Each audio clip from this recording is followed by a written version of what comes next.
பகவானே சரணம்.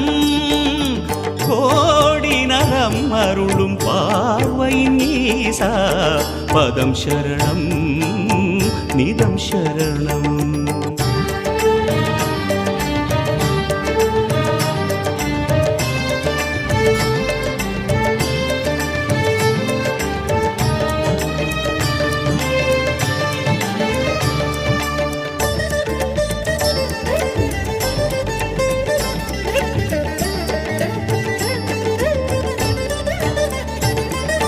தவ விளக்கமே தருங்கரம் தண்டமேந்திடும் இடப்புறம் எமக்காக தவமுகம் காட்டும் குரு பகவானே.